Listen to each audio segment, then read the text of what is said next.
Ушул тапта көпчүлүк кышка карата камылгада. Ошол эле учурда өлкөдө чоң саясий өнөктүк.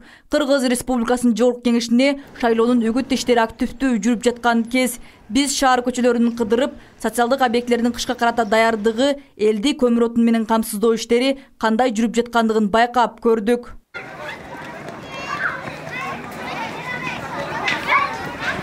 Баткен шаарындагы номер 3 Айтбай Имаров атындагы мектеп көмүр менен жылытууга ыңгайлашып курулган.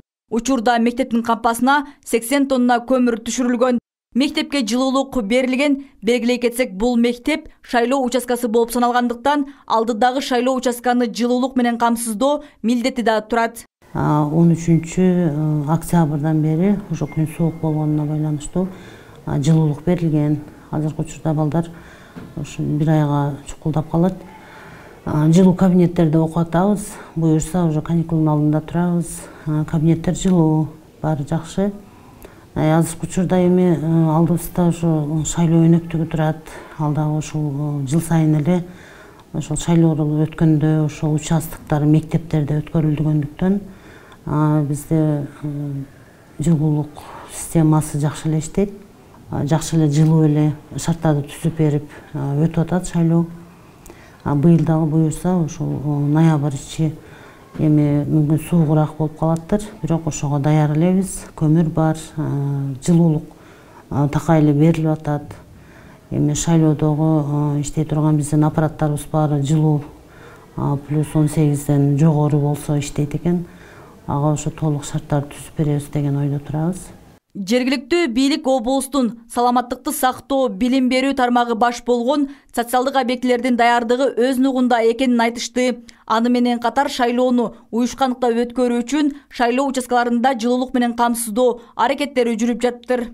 Ал эми саламат сактоо, билим берүү багытындагы мекемешкаларында баардык келишимдер түзүлгөн.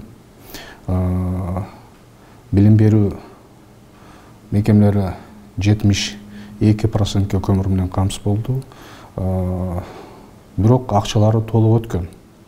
Ошол көмүр кампаларынын тардыгы, сыйымдуулуга жараша шахталарда келишим түзүлгөн ишканаларда көмүр турат.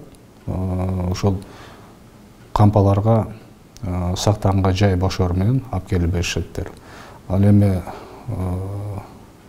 саламат сактоо мекемелери 90%-ке жакын көмүр менен камсыз болуштулар. Жылдагыдай эле жергиликтүү бийлик элди арзан көмүр менен камсыздоо максатында Сүлүктүү шаарындагы көмүр кендери менен түз келишим түзүп, элге жеткирип жаткан кез экен. Калкты көмүр менен камсыз кылууда областын аймагында 72 стационардык көмүр сатуучу жайлар жана унаа менен айылдарды аралап сатуучу 50 мобилдик пункттар калкка кызмат көрсөтүүдө. Быйылкы жылдын ушул мезгилине чейин областын аймагында 473 000 тонна көмүр казылып алынган. Жергиликтүү бийликтин маалыматында Баткен облусуна жылына кыш мезгили үчүн 120 000 тонна көмүр керектелет. Негизги көйгөй көмүрлөр менен жеткирүүдө акыркы жылда көмүрдүн баасын өсүп кеткени болуп атат. Бул багытта министрлер кабинетинен токтом чыккан. Ушул бааларды турукташтыруу боюнча бул эле президенттин Баткен облусунда өкүлүнүн жетекчилиги менен бүтүндөй облустун аймагындагы айыл өкмөт башчыларына, райондук карамагындагы мэрлердин жетекчилерине, акимдерди чогултуп, Сүлүктүү шаарындагы шахталардын жетекчилери менен сүйлөшүп, азыркы ар бир айыл өкмөтүнө, шахтын жетекчилерине келишим түздүртүп, ошо арзан баада көмүрлөр жеткизип бериш тапшырмалар коюлган. Бул тапшырмага ылайык бүгүнкү күнгө карата 1070 тонна көмүр жерлерге келип, элге жеткирилди. Нурзат Кабылжан кызы, Бекбол Бакыт уулу, Салам Медиа, Баткен.